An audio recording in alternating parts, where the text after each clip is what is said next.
Well, I'd like to welcome everyone to our panel discussion today. This is the panel on revolution, law, and borders. My name is Kolla, and I teach history at Georgetown University's campus in Qatar. Next up.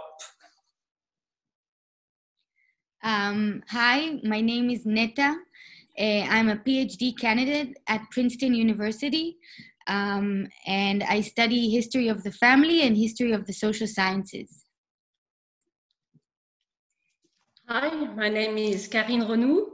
I'm a PhD student in the University of Paris-Est, Créteil, UPEC, searching on revolution and politicization in 1848. And my name's Alexander Kither. I'm a graduate student at St. Anne's College, Oxford, and I largely study cultural politics at the end of the Napoleonic period. Okay, so I thought to open our discussion with kind of a general question about a theme that we could identify it in all of our conversations, in our talks, and this is mostly about the limitations of the legal perspectives of regulation and kind of the tensions between codification, regulation, legislation, and the practices on the ground, and cultural exchanges and borders, and what happens when we transgress from the legal perspectives. So maybe you could talk more about this. Yeah, I mean, this is one thing that I really think is great about all four of our papers, and something I really quite like about approaching law from a historical perspective. Because, of course, the lawyers like to think of law as static, as established. Whatever's codified is there, and you might be disputing about it, but there's law. Whereas I think as historians, we can all agree, and it shows in all four of our papers today, and this is what I find so fascinating about this topic, is there's so many other factors at work. There's so many political, cultural, social, intellectual influences that really create what at any given moment, in any given sphere, the law might mean. And I really found that fascinating about, like I said, all of our papers. Yeah, I think that certainly seems to be the case in all of our papers. And it's interesting as well from that historical perspective to know that there is this, there was, even when there was codified law and clearly stated expectations upon, certain either administrators or prefects in certain parts, that what actually happened and how processes unfolded was always deviating from that. And obviously law very much had to catch up with that. And so, yeah, I would be actually very interested to hear, I think, because again, like you say, it's a commonality between all four of our papers. I would be really interested to delve some more into some of the cases, specific cases that each of us have sort of found in the archives where perhaps law failed to answer certain real life questions, and where individuals on the ground, historical actors, had to sort of fill in the blanks there as well, which wasn't written into codified law. I thought that what is interesting in my historical moment, and I think maybe in Carine's, in yours too, is that in these kind of moments of rupture, that there is more and more and more legislation.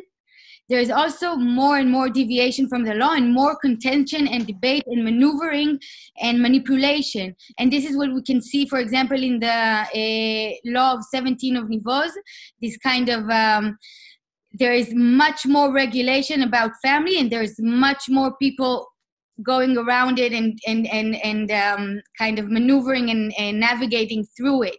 And I thought that this is also what you have, Carine, in your talk, that you talks about the surveillance in this area, but the cultural exchange that is heightened at the same time.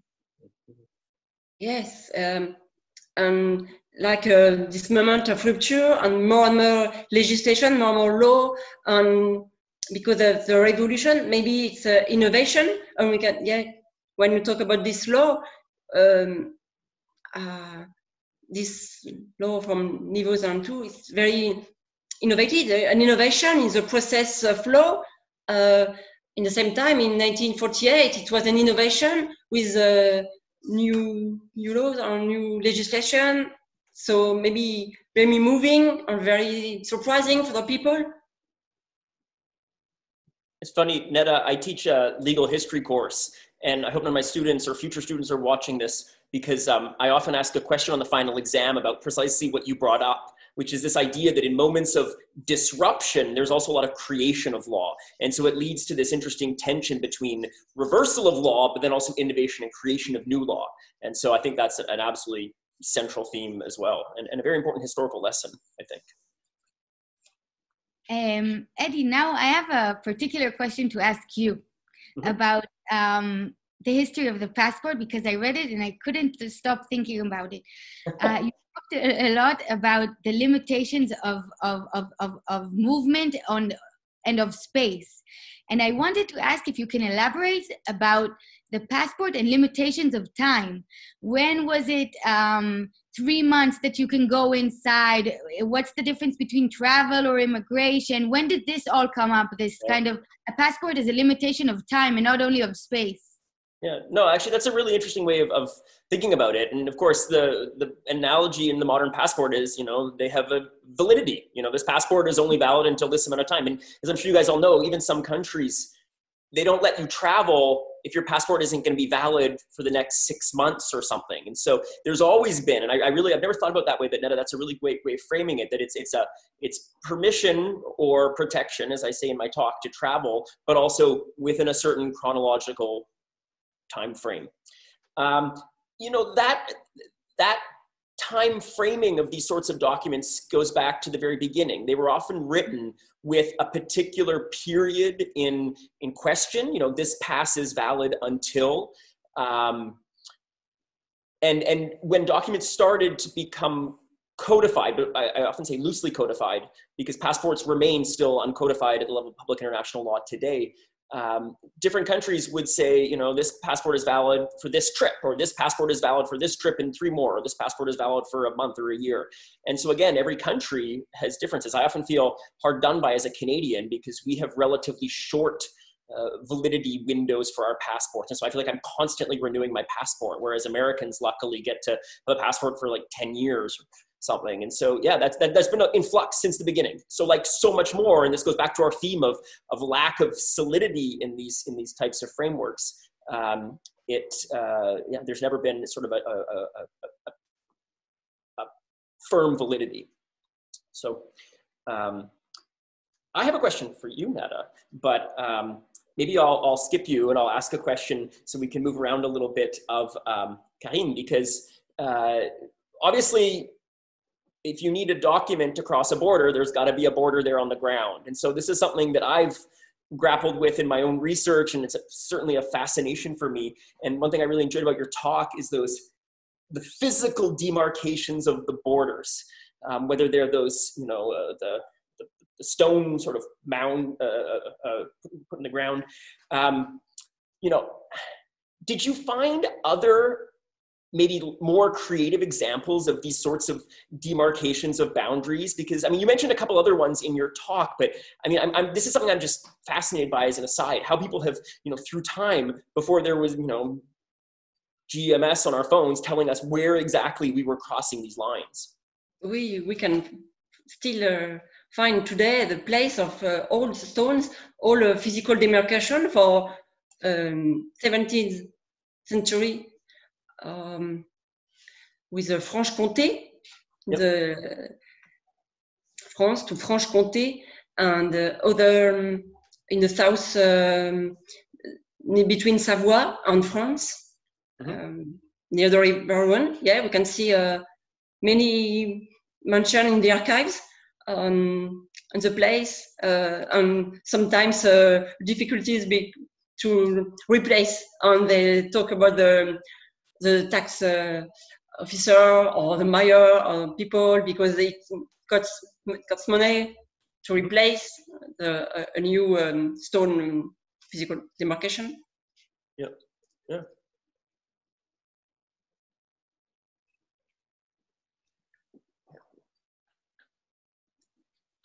I actually had a question for you, Alex, and this is similar, and I wanted to maybe to elaborate a little bit on something that I found really great about your talk, is because you really problematize, like I like to do in my own scholarship, this idea of sort of what is international law. I mean, until it's written down in that treaty, is there law around this? And, you know, you talk about this moment between the two treaties when sort of anything could go. And at the end of your talk, I think you say, you know, that in the end, there's no sort of coherent international law around this subject. So I wonder if you could elaborate sort of on two related points. The first being specifically, were there no discussions of law, of restitution of artworks in the great sort of scholars of international law in the 17th and 18th century that they couldn't sort of build on at this point if it wasn't written into these treaties? So that's the specific question. And then because I'm trying to remember from my Grotius and my Vattel if they talk specifically about artwork, and I can't remember. And then that leads to the more general point of you know, what's your position on this more theoretical question of, you know, absent formal codified law, what is international law? Maybe, you know, like certain American officials like to believe there's no such thing as international law. Yeah, I mean, that's a very interesting point, particularly as far as I'm aware, looking at you know, looking at what was written before 1815, or certainly before at least the Revolution, when a lot of the plunder, you know, started. There wasn't a lot written about it, at least by legal scholars, specifically about the restitution of art on that scale, largely because art had not been plundered on that scale before. It was pretty much commonplace, or it was fairly, you know, understood that if art was taken in a time of war, whoever won that war kept the artwork. And yeah, a great example of this would be the quadriga atop the Arc de Carrousel, which is now back, well, there is one there now, but that was originally taken from Venice. But the one in Venice was originally taken from the sack of Constantinople. And it's interesting that when it was claimed back by the Austrians, there was no question of it going all the way back to Constantinople, rather it had to go back to Venice. But, you know, if we're really going to follow the lineage all the way, yeah, and then arguably, you know, although we're not sure, but before 1204, it might have been somewhere else completely different. Mm-hmm. So, yeah, you're always making these kind of excuses, but it was fairly simple to say, well, to the victor go the spoils.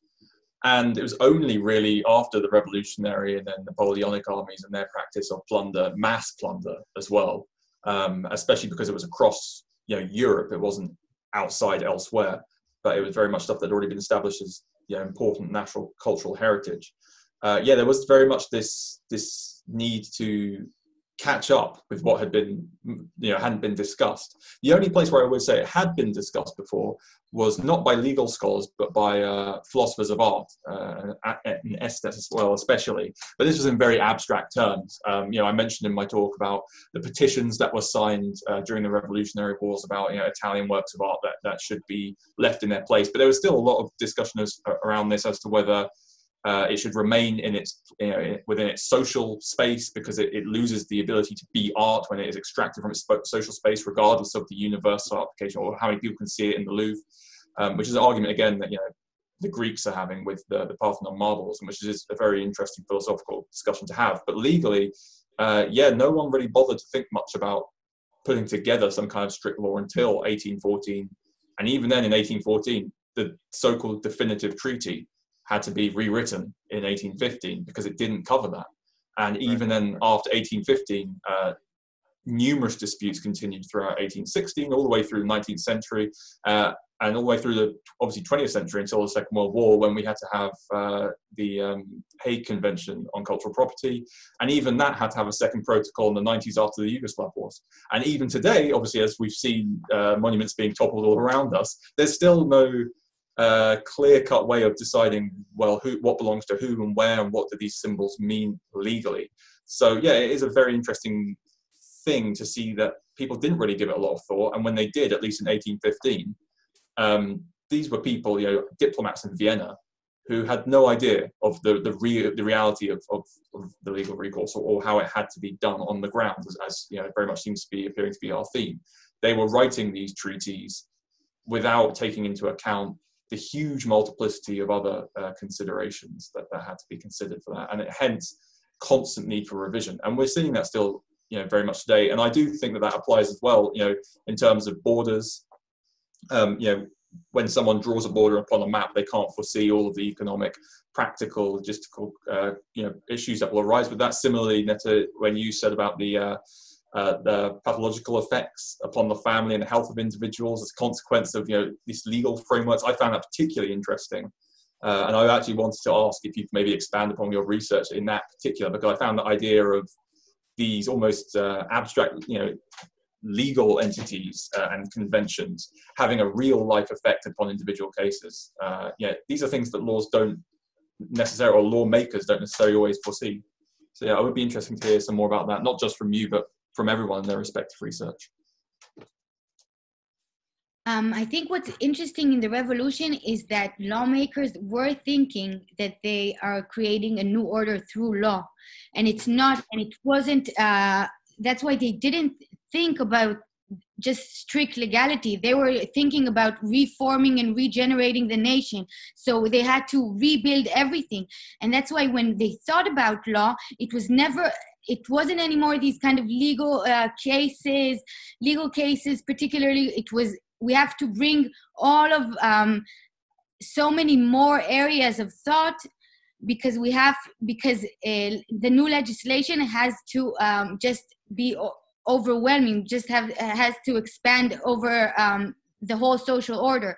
And then we see economics coming in, and social utility and psychology and things that we didn't see before.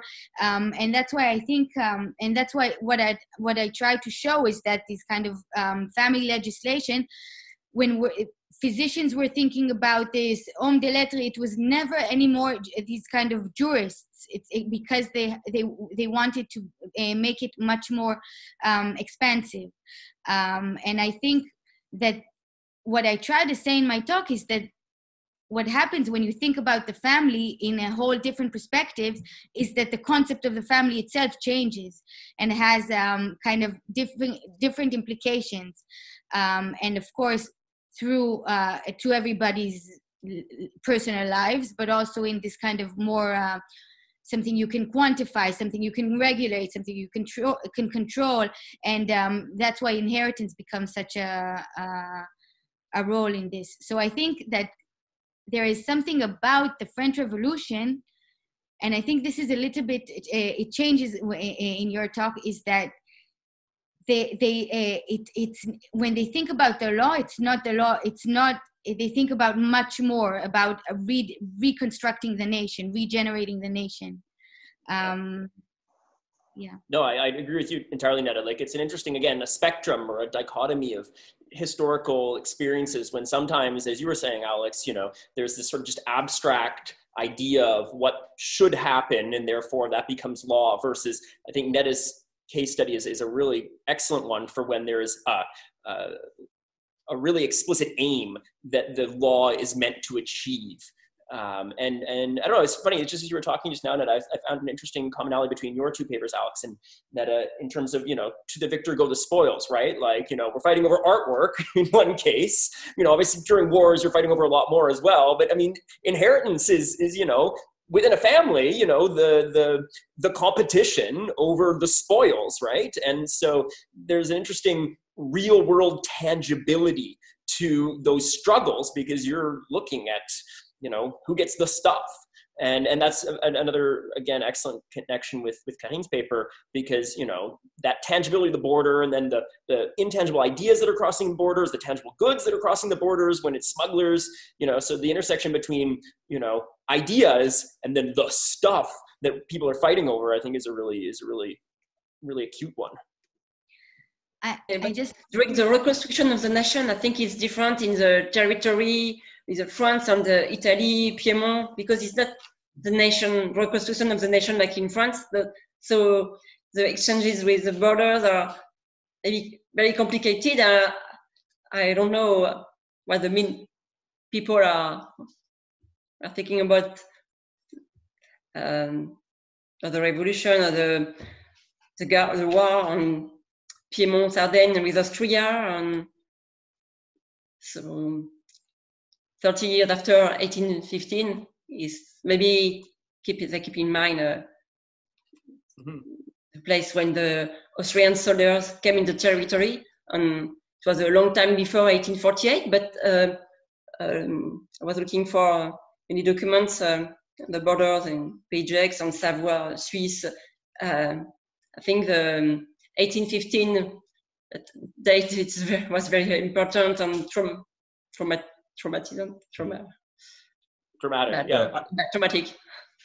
I think that's really interesting what you say about the idea of the memory as well of the idea, and how that's, you know, it was interesting what you said, Eddie, about the physical stuff and the idea, and how sometimes actually those two things aren't even separated. You know, at least in from what you said there, Carine, this idea of 1815 being such an important matter in terms of the border, and then looking forward to 1848 still being relevant, although through the ideas and the memory. Certainly, at least through my research, I found that you had this stuff, these physical paintings, sculptures, reliefs, whatever, that had an actual value as well, and there were economic interests and strict legal interests about the stuff, but they had ideas attached, and not the same ideas either. What something represented in France represented something totally different in Prussia or in Austria or in Italy, and also it represented something different to the people claiming it as opposed to the people who it belongs to. And you find this actually with the Elgin marbles as well. What the Turks thought about the Elgin marbles, what the Greeks thought about the Parthenon marbles, what the British thought, and then what the French thought as well, as it was very much something that they were aware of. I mean, these different ideas that cross borders, when you're having these international discussions about anything, you can't separate the thing from the multiplicity of ideas that it inevitably will carry.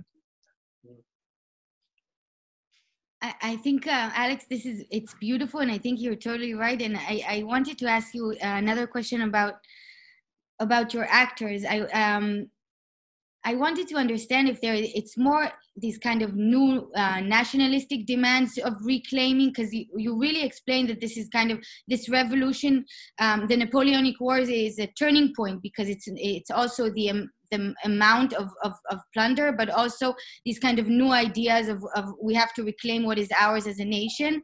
I wanted to ask if there is also private people, private families who are demanding. I wanted to know the kind of a little bit more about the tensions between the state officials and private people or institutions or churches. Just a little bit more about this. Yeah, no, that's a great question, and it'll be difficult for me to answer it really briefly because it's a horrible mess. But yeah, the French opinion through and through for the Revolutionary and Napoleonic Wars, or at least once it became common to plunder, once they realized, oh, this is something we can do. The idea was, that Paris is Rome, and therefore there is no question. Every piece of art we find, be it in Germany, be it in Italian states, or be it in North Africa or Egypt, it must be in Paris if it can be in Paris. If it can't be in Paris, we'll send it somewhere else in the metropole, but it must be in Rome. And I don't think, like you said, when revolutionary lawmakers were creating these new laws, they had envisaged this whole new society that would exist because of them. So what I find interesting on the other end, in 1815, when that all came falling apart, we're navigating the ruins of that legal utopia and questioning, well, what do we do instead of it? But yeah, in terms of other people who didn't agree that Paris was Rome, there was certainly nationalistic interest, particularly in Prussia, which I highlighted in my presentation. It was all about the fact that legality didn't matter at all to them. Everything that belonged to Prussia must return to Prussia, and everything that belonged to the German states must return to the German states, simply because they were, after the embarrassment in 1806 and being subjugated to French imperial rule ever since, they realized that in order to have any kind of dominance, territorial dominance in northern Germany, they also had to assert their nation, the idea of the nation. And that, I mean, history writes itself for Prussia after that point as well. But that wasn't the same with all states, certainly not. And I mean, an interesting case of individuals who had an interest would be with a lot of Roman art, such as, so there's quite a famous case of the Borghese collection. Borghese, who was Napoleon's brother-in-law, he had the largest collection of Roman art at the time, prior to the Louvre collecting a lot of it. And a lot of that private collection ended up in Napoleonic hands, and a lot of it still does remain in the Louvre. But some of it was used to... Sorry? There's a wing or a gallery called the Borghese Galleries, I think, in the Louvre. Yeah, because some of the best stuff is from there. And some of it was returned, but none of it was returned to Borghese because he never made the claims for it to be returned, although there's a whole thing where he was paid for it, but part of the payment was in an estate that Napoleon promised him. And when he received the estate, he learned that it was only worth about a third of what Napoleon had promised. So he actually didn't get paid in full, but that came to nothing. So there was never a claim for it, but there are people who have since said, the Borghese collection was effectively bought or purchased under duress, which is obvious. And it doesn't have this, sorry. No, please finish. Oh, sorry, it doesn't have this state connection. It was privately owned before it was assimilated into state collections, but certain parts of it were used to negotiate with other states, and making swaps and negotiate, and now they're scattered all over the world. So there were questions of private ownership at that point, and this was in private hands. Should it return to private hands? Should individuals even have art, or does it belong in? That's a philosophical question of should it be for individuals, or should it be for the public always? And especially with the Dutch paintings, the British wanted to reclaim Flemish works of art for the Kingdom of the Netherlands, because they wanted to then put them onto the open market so they could buy them. And that's why you'll find a lot of those paintings, some of which I even mentioned in my talk, are now in the National Gallery in London. So my question is actually about Flemish art, because, and this goes back to the theme we discussed earlier about codification. But it's a little bit different from when you talk about, this law of victory, meaning you can plunder art, because in an earlier research project, I looked a lot at the treaties negotiated between France and the sister republics. And there was actually often provisions written in there for exchanges of art. So this wasn't precisely plundering of art after a conquest, even though most of these sister republics were created after French military conquests. They were written in terms of a language of Republican brotherhood, and how we're going to exchange art. And France is going to send the best pieces that show, French Republican genius, and it's going to take the best pieces of historical art for the purpose that you just mentioned of making Paris this new Rome. So there's both a bit of a legal precedent there for, not, again, plundering art, but exchanging art, maybe, again, under duress. That's both an antecedent, but slightly different from what you're looking at. Yeah, I think that's a very interesting point, and you're right. I mean, one case that I found particularly interesting was the papal claims, which the Armistice of Bologna and then subsequent Treaty of Tolentino, all of the stuff that was taken was as part of the peace treaty, and legally speaking, it belonged in France. They got it all back, all of it, but there was no legal justification for that whatsoever in any treaty since. I think it was there's no treaty since Tolentino. So that is a very interesting point, that a lot of these, it was very difficult to make a legal argument that, well, you took this under duress. Mm-hmm. Netta, I wanted to ask you a little bit about the source base for your project. I mean, you talked a lot about a number of really interesting pamphlets and whatnot in your talk, but I mean, to really get at this sort of social science view of family and law, I mean, you really have to go beyond just looking at revolutionary parliamentary debates about law to again, the pamphlet literature, perhaps the Académie, and where they weigh in on these sorts of questions, or had they done in the period of the Ancien Régime, if there was, Enlightenment, and I'm sure there was. This was sort of a separate question I was going to ask, but I'll ask it now. The legacy of these Enlightenment ideas about the amelioration of society and working towards betterment. I mean, that to me was very present in your talk. So I wonder if you could just talk about these various sources that you're going to be drawing on in what sounds like a really fantastic dissertation. Thank you. So this is my dissertation would be organized through these different corpuses of sources.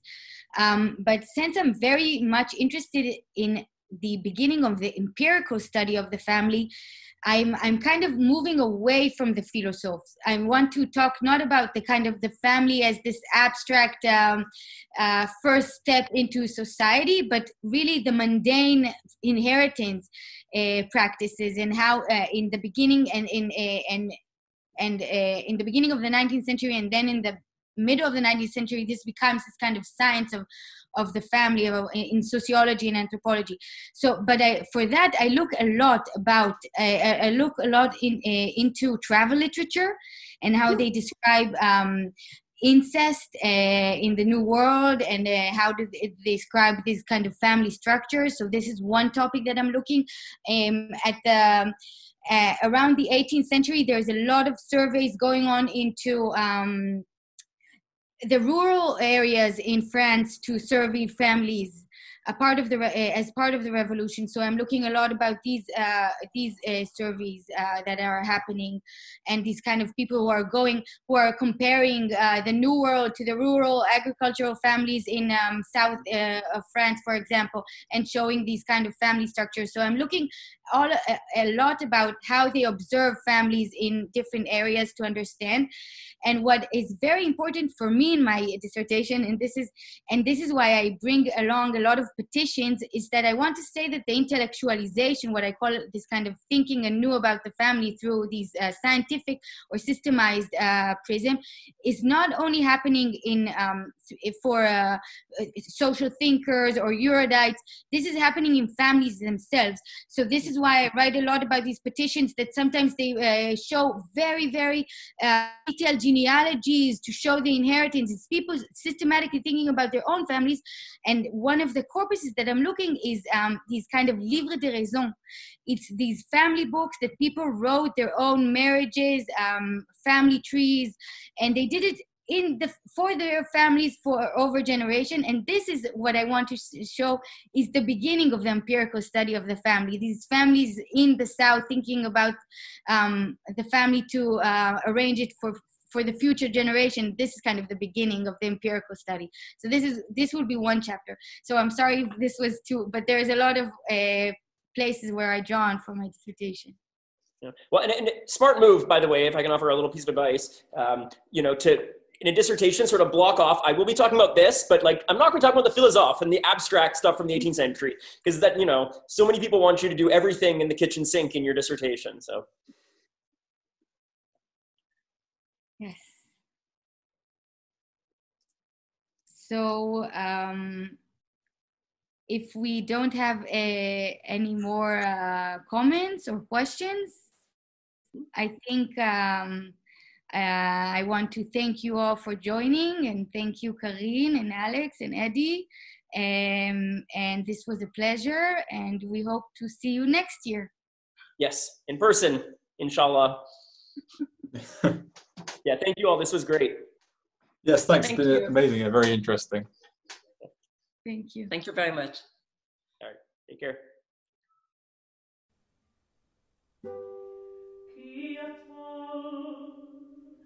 Kither.